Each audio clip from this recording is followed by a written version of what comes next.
mystique, gnostique, ésotérique. Voilà 3 termes que tu as sûrement déjà entendus, et peut-être même que tu les as entendus parce qu'on t'a dit que tu étais mystique, gnostique, voire ésotérique. Ces termes-là, généralement, si tu es passé par les milieux religieux, ces 3 termes-là, généralement, ils ne sont pas donnés de façon gentille. Hein. On les attribue à une personne pour discréditer, hein, pour démonter un petit peu ses croyances, ce qu'elle vit même parfois. Et donc, je te propose de voir ces 3 termes-là en regardant ce que cela veut dire et pourquoi, au final, on ne doit pas en avoir peur. A tout de suite dans ce partage.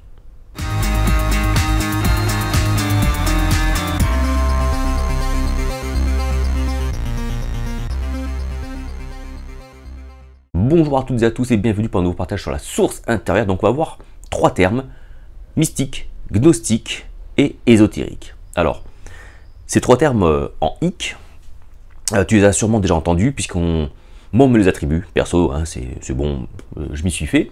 Mais toi, dans ton cheminement, dans ton développement spirituel, si tu suis mes vidéos, si tu mets en pratique mes vidéos, mes conseils, tu vis quelque chose de nouveau. C'est-à-dire que, par exemple, si tu avais une relation avec les textes dits sacrés comme la Bible par exemple, tu as un regard qui change, une nouvelle compréhension des textes, une nouvelle approche, tu en tires d'autres conclusions que celles qu'on a pu t'enseigner avant, ou celles que tu avais avant, et tu t'ouvres aussi à d'autres choses, tu es beaucoup moins sectaire, tu commences à voir d'autres choses, tu les vois sous un plan intérieur, sous un plan, on va dire, plus caché que tu dévoiles. Et quand tu vis comme ça, forcément, à un moment donné, tu vas tomber sur des gens qui vont te dire, tu es un mystique, tu es gnostique, et le niveau au-dessus encore, c'est ésotérique. En fait, c'est presque 3 couches, en fait, hein, tu as 3 levels. Le premier level, on va dire, tu es mystique. Mystique, comment il est compris aujourd'hui quand on te le lance un petit peu à travers la figure, comme ça? Mystique, ça veut dire que tu n'es plus vraiment en rapport avec ce qui établit la norme. Hein, par exemple, dans les milieux où j'étais, un mystique, c'est quelqu'un qui, ce qu'il dit, c'est pas vraiment biblique. Hein. La Bible, c'est la norme absolue. Enfin, ce que l'on comprend de la Bible est la norme absolue, ce qui fait une grosse différence. Et donc, quelqu'un qui vient avec autre chose, on va dire, il est mystique, il n'est pas en raccord. Et au-delà de ça, quelqu'un de mystique, ça va désigner quelqu'un qui n'est plus vraiment dans la rationalité. C'est quelqu'un qui est un petit peu dans les nuages, dans le spirituel, qui est dans les choses un peu cachées, un peu mystérieuses, et il n'est plus vraiment en raccord avec la réalité matérielle de ce monde. Et donc c'est pas quelqu'un sur lequel on peut vraiment se fier, sur lequel on peut vraiment compter. D'autant plus que ce qu'il dit est complètement à l'ouest par rapport à notre norme qui nous dicte ce qu'on doit croire, penser, vivre, faire, etc. etc. Mystique, j'avais déjà fait une vidéo là-dessus, hein. Mystique, ça vient de mystère, en fait. Et si tu cherches un petit peu l'étymologie, mais ça tu vas voir, ça tu vas sur Wiktionary, hein, et tu vas te faire ton propre jugement, ta propre analyse, ta propre recherche surtout. Ça vient en gros, tout ça, de muéo, tout ce qui est mystérieux, tout ce qui est caché entre guillemets, tout ce qui est tu dans le sens, on ne le dit pas vraiment. Et ceux qui vont dans ces mystères-là, dans cette mystique, d'ailleurs la tradition chrétienne a une longue tradition mystique, hein, la mystique rhénane, et il y en a eu d'autres au fil des siècles. On va appeler ça des initiés. Et ça c'est le mot qui fait peur. Un initié, ça fait secte, ça fait gnostique, on va voir ça juste après. Mais un initié, ça veut dire quoi? Je te laisse aller regarder ce que c'est un initié. Un initié, c'est quelqu'un à qui on va enseigner ou qu'on va accompagner vers l'intérieur des choses, le fondement des choses. Donc un initié, c'est quelqu'un qu'on va prendre par la main et avec son accord évidemment, puisque c'est une démarche volontaire, on ne force pas un initié. Un initié, c'est quelqu'un qui va faire cette démarche. Et c'est quelqu'un que l'on va accompagner dans le mystère des choses. On va l'accompagner pour qu'il découvre le dedans, le fondement, l'originalité, ouais, des choses. Tu vois, c'est-à-dire que pourquoi est-ce que tu crois ça? Et on va aller voir le tout début du truc, tu vois. C'est ça un initié. Un initié, c'est un peu quelqu'un qui va se spécialiser, qui va découvrir, qui va aller dans le backstage, qui va aller derrière le voile, et qui va aller découvrir ce qu'il y a derrière, en fait, derrière ce qui est caché, mystérieux, mystique. Voilà un petit peu le rapport qu'il y a. Donc un initié, c'est juste quelqu'un à qui l'on va accompagner. Donc après, on va appeler celui qui accompagne un accompagnant spirituel, un maître spirituel, un gourou, un berger, un pasteur. Après, bon, on peut y mettre différents termes, c'est pas ça le problème. Et c'est donc, on va l'amener pour aller découvrir ces choses-là. Et c'est un peu ce que je fais à travers mes vidéos, c'est-à-dire que je vous partage mon parcours, je vous partage ce que je découvre, et j'essaie de vous montrer un petit peu ce qu'il y a derrière le voile. Pourquoi? Parce que justement, je suis un gnostique. Mais pas un gnostique, on va dire, historique, tel qu'on pourrait le comprendre. Ce qu'on appelle gnostique, c'est des mouvements spirituels, philosophiques, religieux, que l'on n'attribue pas forcément que au christianisme. Hein. Nous, on va dire dans la tradition chrétienne, qui est la majorité des abonnés de la chaîne, on parle de gnose, on parle de la gnose chrétienne, mais en fait la gnose, c'est quelque chose qu'on peut appliquer à toute croyance, à toute spiritualité. La gnose chrétienne donc se développe dans les tout débuts du christianisme, et ce sont des gens dont on ne sait peu de choses. On ne sait peu de choses, pourquoi? Parce que en fait tous leurs livres, tous leurs écrits ont été brûlés par les vainqueurs de l'histoire, donc l'Église catholique romaine. Et donc tout ce que l'on sait des gnostiques, ou tout ce que l'on savait des gnostiques, c'est ce que nous en dit l'Église catholique romaine. Et comme elle ne pouvait pas les blairer, on n'a pas des choses très très gentilles sur eux. En gros, ce sont des hérétiques, ils nient la divinité de Jésus, etc. etc. Ils nient l'incarnation, plein de choses là, donc évidemment, c'est à l'opposé du dogme chrétien, c'est pas possible, ces gens-là sont hérétiques. Le problème, c'est qu'en fait, dans ce qu'on appelait donc les gnostiques, en fait, il y a une multitude de courants. Et chaque courant pouvait parfois se contredire avec l'autre. C'est marrant, ça me fait penser aux religions d'aujourd'hui. Eh oui. Et donc ce qui s'est passé, c'est que donc, ces livres ont été détruits. Et je crois que c'est en 45, quelque chose comme ça, en Égypte, ont été découverts les livres, la bibliothèque, les écrits de Nag Hammadi. C'est-à-dire que c'est toute une bibliothèque dite gnostique. Pourquoi on dit que c'est une bibliothèque gnostique? Parce que lorsque l'on prend les textes, on retrouve dans ces textes-là les idées, les croyances que l'on attribuait aux gnostiques. Et les gnostiques aujourd'hui, les gens qui se prétendent gnostiques, enfin qui se prétendent, mais qui se définissent comme gnostiques aujourd'hui, pour avoir vu dans des forums, dans des groupes et tout, c'est des gens, alors pas tous évidemment, pas tous, mais la plupart finalement, ils ont appris les croyances gnostiques, ils en ont appris comment ça marche, qu'est-ce qu'il faut croire, qu'est-ce qu'il ne faut pas croire, les termes, etc. Et en fait, c'est comme une religion, c'est-à-dire que ils ont appris et je crois que ça c'est ça, je crois que ça c'est ça, parce qu'on me l'a dit, parce qu'on me l'a montré, donc j'apprends, c'est un enseignement, c'est une connaissance académique, et eux, comme on leur dit que cette connaissance-là, elle est mystérieuse et tout, mais ils pensent avoir la connaissance, la gnose. Puisque gnostique, ça vient de gnose, et la gnose, c'est la connaissance. Mais c'est pas n'importe quelle connaissance, en fait. La gnose, c'est le résultat de l'épignosis. Et ça, j'ai fait une vidéo aussi dessus, tu iras voir. Si j'y pense, je mettrai un truc ici. L'épignosis, c'est l'illumination intérieure. C'est on va appeler ça une nouvelle intelligence. C'est-à-dire que c'est une fulgurance, c'est une révélation divine qui est à l'intérieur. Et ce que nous, et quand elle va s'incarner en nous, lorsque l'on va vouloir la diffuser, la partager, ça va être la gnose. C'est-à-dire que la gnose est la conception, la mentalisation, la compréhension de l'épignosis, c'est-à-dire de la surconnaissance. Et en fait, la gnose n'est pas une connaissance académique, n'est pas une connaissance de texte, n'est pas une connaissance... bref, t'as compris. La gnose, c'est juste l'application, si on veut, la matérialisation d'une connaissance révélée, d'une connaissance supérieure. Et quand on dit que et donc ce que l'on dit aux gnostiques, c'est qu'on leur dit souvent, eux ils disent que c'est la connaissance qui sauve. Et on dit, ah bah oui, les gnostiques, il faut croire en fait ce qu'ils connaissent, donc il faut aller croire comme eux et connaître comme eux, Et c'est ça qui va nous sauver. Et c'est ce qu'on reproche aux gnostiques, c'est eux ils pensent que c'est la connaissance, c'est le fait de savoir des choses qui sauvent, alors que nous c'est la foi et tout. C'est pas ça en fait. La gnose qui sauve, la connaissance qui sauve,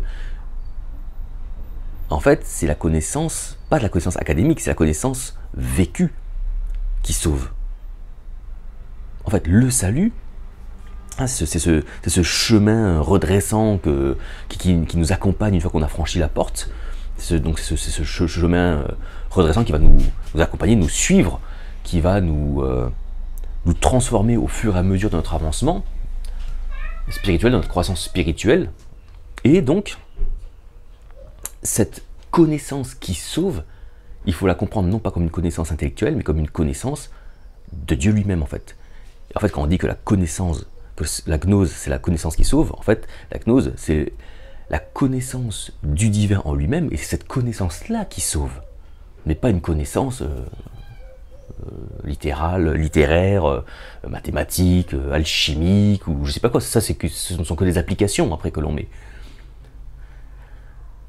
Et récemment là sur une vidéo on m'a dit, c'était assez marrant, c'était une vieille vidéo, un extrait d'une vidéo que je faisais sur la conception du royaume des cieux qui est à l'intérieur de l'homme.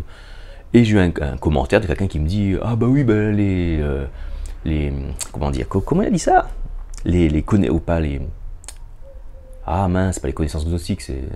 Il m'a dit en fait, votre interprétation gnostique là de ce que vous dites ont été prouvées qu'elles étaient fausses, blablabla, bon, je m'en fous.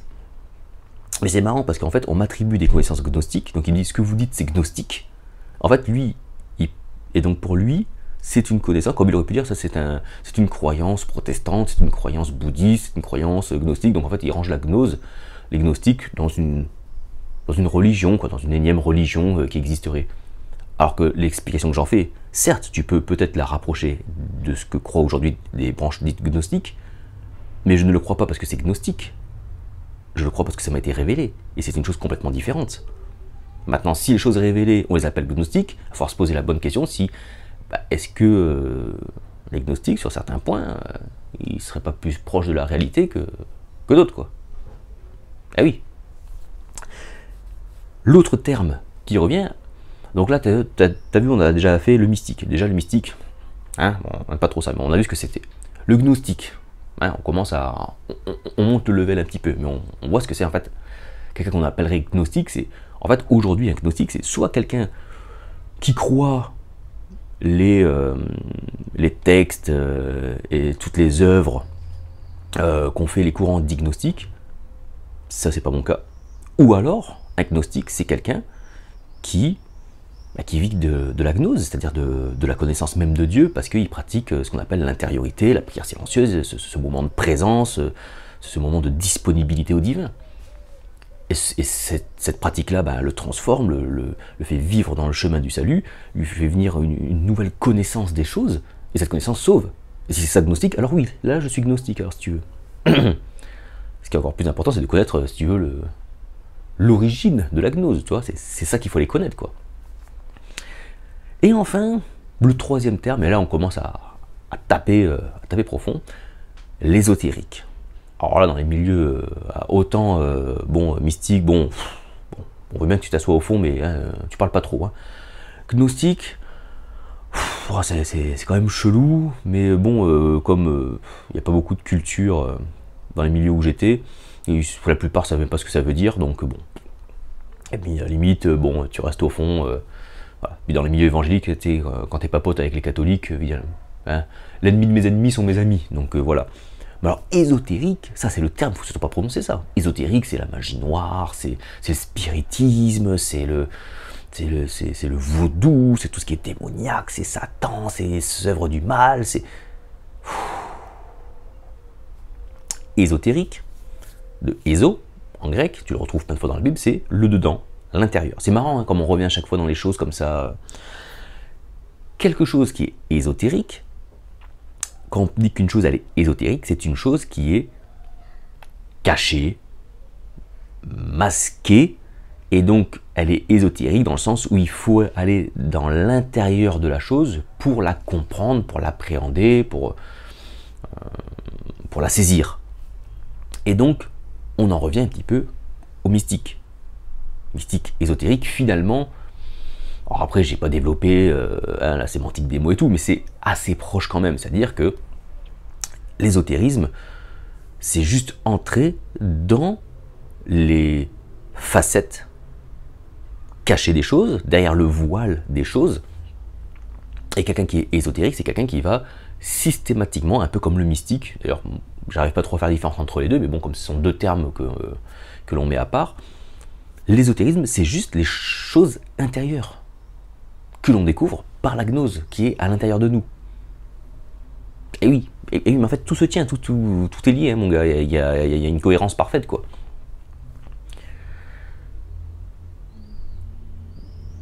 L'ésotérisme est donc applicable, un petit peu comme la mystique, même comme la gnose, en fait, finalement, à tout. C'est un qualificatif. Un chrétien dit ésotérique, c'est un chrétien qui va aller chercher le dedans des choses. C'est-à-dire qu'il ne va pas aller, par exemple, on va prendre un exemple très bien, on va prendre un exemple biblique, comme ça on va moins choquer les gens. Jésus parle en parabole. Il parle en parabole. Est-ce un mystique, un gnostique, un ésotérique? Et les mecs ne comprennent rien. À chaque fois ils disent mais qu'est-ce que tu as voulu dire par là, on ne comprend pas et tout. Voilà. Même à un moment donné, Jésus il s'énerve, il fait quand ça me saoulait, vous allez rester con pendant combien de temps encore? Il dit pas con, il dit allez-vous rester sans intelligence pendant encore combien de temps? Il perd patience un petit peu le mec. Et donc après il explique sa parabole. Alors, il fait ça aussi parce qu'il est le Messie d'Israël et que le Messie est annoncé comme quelqu'un qui va parler de façon à ce que les gens ne comprennent pas ce qu'ils disent. Hein, leurs yeux, leurs oreilles sont voilés, ne comprennent pas ce qu'ils disent. Et donc Jésus s'inscrit parfaitement dans la démarche du Messie d'Israël, et donc il parle en parabole. Et les gens ne comprennent pas. La parabole est comme un voile. Elle montre une chose qui essaie de rendre, pas comme un voile, il y a le voile, elle est devant le voile, et c'est pour rendre une chose compréhensible. On y met des mots, on y met des choses, des situations du quotidien, contemporaines, que les gens connaissent, auxquelles les gens peuvent se raccrocher, s'identifier, on en revient toujours à l'identification. Mais en fait, cette histoire-là, derrière elle, il y a le voile, et si on lève tout ça, derrière, il y a une explication beaucoup plus, parfois un peu plus technique, plus sérieuse, plus profonde des choses. Et Jésus, quand il explique ces choses-là, il fait de l'ésotérisme. Tout simplement. Il leur dit, bah voilà, le royaume des cieux, c'est comme machin, machin, machin. Et les mecs sont là, ils font, ouais, mais pas compris. Il fait, bah en fait, le royaume, c'est ça, le planteur de vigne, c'est ça, et lui, c'est ça, ça veut dire ça. Et il fait de l'ésotérisme. Il explique les choses cachées, les choses qui sont intérieures. Tout simplement. Et donc, la dernière fois, je discutais avec quelqu'un qui est sur la chaîne, qui connaît, qui était de passage à Toulon, on discute ensemble et tout. Et pareil, il me dit, ah ben au moins on a déjà qualifié que de gnostique. Bah, parce qu'il a sa démarche, il vit l'intériorité, il vit des choses nouvelles en lui. Et quand il dit, bah ouais, mais moi ça je le comprends comme ça, je le comprends comme ça, ah, tu es un gnostique. La personne qui lui a dit ça, très certainement, connaît les croyances qu'on attribue au gnostique, il a fait le lien, ah bah tu es un gnostique, parce que tu crois ça. Mais il n'est pas agnostique parce qu'il croit ça. Il est potentiellement agnostique parce qu'il a une activité spirituelle, il a une pratique spirituelle qui lui permet de découvrir les choses nouvelles, et son regard neuf est proche des croyances qu'ont transmis les gnostiques. Bah, c'est que peut-être, effectivement, les gnostiques, peut-être sur certains points en tout cas, sont plus proches. Mais le but, ce n'est pas de se dire, ah bah tiens, du coup, je vais m'intéresser à la mystique, du coup, je vais aller m'intéresser au gnostique, du coup, je vais aller m'intéresser à l'ésotérique. On s'en fout de tout ça. La vidéo que je fais, c'est juste pour t'expliquer les mots que tu risques d'entendre à ton égard. Hein, on va te dire que tu es un mystique, que tu es un gnostique, que tu es un ésotérique, et je t'explique ce qu'il y a derrière ces mots-là. Et moi, j'ai aucun problème à ce qu'on me dise que je suis un mystico-gnostico-ésotérique, je sais pas quoi. Hein, on mettra chrétien devant ou derrière pour faire passer la pilule, tu vois. Mais j'ai envie de te dire, même chrétien, mais qu'est-ce que c'est chrétien, quoi? Au final, si on te dit que tu es un chrétien gnostique, un chrétien mystique, un chrétien ésotérique, bon, je vais l'inventer celui-là. Mais et du coup, c'est quoi un chrétien? Mais un chrétien en lui-même est mystique. Un chrétien est gnostique. Un chrétien est ésotérique. Un chrétien, c'est pas quelqu'un qui suit la tradition chrétienne bêtement. Un chrétien, c'est pas celui qui croit que Jésus l'a fait ça, qui croit que Dieu il est comme ça, qui croit que ça c'est ça, qui croit c'est ça. Un chrétien, un Christos, c'est quelqu'un qui a découvert Christ en soi, qui a saisi sa part de conscience et sa part divine qui se rencontrent, l'âme, il a partiellement, parce que c'est un processus, découvert son union au divin. Le Père et le Fils ne font qu'un, c'est quelqu'un qui l'a découvert, un chrétien, et qui donc commence à l'incarner, et il commence donc à imiter. Mais il n'imite pas en fait, il l'incarne. C'est en fait, parce qu'en fait, on dit oui, mais les chrétiens, c'est ceux qui imitent le Christ, c'est comme ça qu'ils ont appelé. Mais ceux qu'ils ont appelés chrétiens, c'était des non-chrétiens, donc ils ne comprenaient pas, pour eux, ça imitait, ils ne comprenaient pas l'incarnation, tout ça. Mais en fait, un chrétien, c'est quelqu'un qui incarne le divin, le Christ, à sa rencontre. Et comment il le fait? Mais parce que tout est à l'intérieur. Le royaume est au-dedans de vous. Et bien souvent, cette personne-là a été accompagnée. Donc, un chrétien, par nature, il est mystique. Il rentre dans le mystère des choses. Il est gnostique parce qu'il va aller à la connaissance même de Dieu. Il est ésotérique. Il va rentrer, il va passer derrière les voiles. Il va travailler à l'intérieur des choses. Un chrétien, au sens le plus original du terme, au sens le plus profond du terme, un chrétien, il est tout ça parce qu'un chrétien vit de l'intériorité. Ce qui ne le coupe pas de l'extérieur. Et après, il comprend les choses. C'est-à-dire qu'une fois qu'il a cette connaissance intérieure, et ben du coup, il a aussi la connaissance extérieure des choses. Il comprend où est Dieu. Il sait faire la part des choses. Il sait utiliser ses cinq sens à bon escient. Il sait utiliser son mental à bon escient. Il sait tout ça parce que c'est le Christ qui vient en contrôle de ça. C'est-à-dire c'est notre nous divinisé qui vient régner sur ces choses-là. Et donc tout le reste du corps, tout le reste de ce qui nous fait dans notre chair est morte au monde et elle est ressuscitée, régénérée par le Christ, par le divin en nous.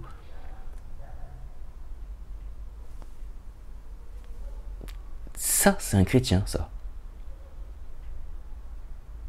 Ça, c'est un chrétien. Et un chrétien, qu'est-ce qu'il fait? Eh bien, il obéit à Dieu. Il obéit pas dans le sens où il obéit. J'ai déjà fait une vidéo aussi là-dessus sur l'obéissance. Pas il obéit, pas il a dit ça, bah je vais faire ça. C'est quelqu'un qui est obéissance, c'est l'ouïe, c'est l'écoute. C'est quelqu'un qui écoute Dieu et en écoutant Dieu, en se mettant à sa disponibilité, en sa présence, le laisse s'incarner. Puisque c'est pas moi qui vais faire pour Dieu, c'est Dieu qui fait à travers moi. Donc je me mets à l'écoute de Dieu. Je me mets à l'écoute de Dieu. Il s'incarne à l'intérieur de moi et il projette sa gloire, donc son éclat à l'extérieur. C'est ça, quelqu'un qui est chrétien et obéissant à Dieu. Et il y a d'autres langues, celui qui obéit à Dieu, c'est un musulman. Si on reprend l'étymologie des mots, ça ne veut pas dire que les mêmes croyants sont pareils, mais tu vois, les gens qui au tout début, si on va être un initié et aller au début des choses et à leur fondement, eh ben on découvre des belles choses. Dans l'ésotérisme aussi, parce qu'on va faire fi de ce que l'on dit des termes aujourd'hui, et on va découvrir qu'est-ce que ce terme veut dire réellement, comment il a été transmis, pourquoi il a été donné. Et c'est marrant, mais après on fait les liens, quoi. On arrête d'être teubé. Et donc, en opposition à l'ésotérisme, il y a l'exotérisme. Il y avait une formule que j'avais lue quelque part, où j'avais entendu, je sais plus trop, que j'avais beaucoup aimé, qui disait là où l'exotérisme sépare les religions, les croyants et les personnes, l'ésotérisme les rassemble, tu vois. Parce qu'en fait, on a plein de facettes de plein de choses différentes, qu'on interprète de plein de façons différentes, et comme on vit par notre perception de ces choses-là, eh ben, on se divise. Mais si il y a une seule source, s'il y a un seul Dieu, il y a une seule et même vérité fondamentale, il y a une seule et même connaissance fondamentale, il y a une seule et même gnose originelle. Et donc c'est en passant derrière les voiles, en passant derrière les images, en rentrant dans l'ésotérisme, en rentrant dans la mystique, dans les mystères, qu'on découvre une seule et même réalité, qui est une. Qui est une. Voilà. J'espère que ce petit exposé sur ces différents termes t'a fait prendre conscience de certaines choses, t'as peut-être aussi fait redescendre un petit peu, parce que je peux imaginer qu'au tout début, quand on te traite des... J'imagine quelqu'un qui sort d'une église évangélique, au bout de quelques semaines on te traite d'ésotérique, t'es un peu en PLS, tu vois. Bon, j'espère que cette vidéo t'a permis de mieux comprendre un petit peu ces termes. Je te les explique avec mes mots, avec mes choses, voilà, avec ma vision des choses. N'hésite pas à aller sur internet, à vérifier ce que je viens de dire à propos de la racine de ces mots-là, de ce qu'ils veulent dire réellement. Et juste pour finir, tu vois, je vais te donner un petit exemple, mais je ferai une vidéo dédiée pour ça, mais une fois j'ai voulu dessiner un truc que j'avais comme une fulgurance, et j'ai voulu le mettre par écrit, j'ai voulu en faire un schéma. Je me suis dit ça va permettre de bien le comprendre, de pouvoir l'expliquer aux gens s'il y a besoin. Et j'ai commencé à faire, puis j'y arrivais pas parce que c'était vraiment très compliqué. Alors je me suis dit, bon, bah, je laisse tomber, et puis si un jour ça me revient, bah, je le mettrai par écrit. Et bien, figure-toi que j'étais en train de dessiner, que j'ai commencé à vouloir dessiner l'arbre des séphirotes. C'est dingue ça, hein. L'arbre des séphirotes qui est en fait un truc qu'on attribue aux kabbalistes juifs. Qu'est-ce que tu veux que je te dise? Qu'est-ce que je réponde à ça? Je suis pas juif, je suis pas kabbaliste, j'ai jamais lu la Kabbale, tu vois. Et ben, de ce que ça me révélait intérieurement, j'ai commencé à dessiner ça, quoi. Pas de façon parfaite, que j'ai laissé tomber parce que ça me paraissait très très compliqué. C'est très compliqué. Et le but, c'est pas de connaître l'arbre des séphirotes et dire ah, je le connais, et du coup je suis ça, je suis un kabbaliste. Non, non, on s'en fout de ça. Est-ce qu'à toi, cet arbre-là va être révélé, par exemple? Et donc, on voit que différentes personnes, moi qui suis pas du tout juif, pas du tout kabbaliste, en allant à l'intérieur des choses, en me laissant ouvert, disponible, présent à la connaissance unique, eh ben, je découvre les mêmes choses que d'autres. Et après, peut-être que de ma retranscription, comme je suis un occidental de tradition chrétienne, je vais la retransmettre avec d'autres termes, d'autres mots, d'autres formes, tu vois. Ben là, pour le coup, c'était quand même assez proche. C'est pour la petite anecdote, et comme ça te donne un exemple concret de ce que j'ai voulu dire. J'aurais peut-être dû le mettre au milieu de la vidéo, ça, du coup, mais c'est pas grave. Je te souhaite un bon week-end, un bon dimanche, bonne semaine, ce que tu veux. N'hésite pas à t'abonner à la chaîne, à liker, à commenter, etc., etc. Et je te dis à très bientôt pour un prochain partage. Ciao, ciao!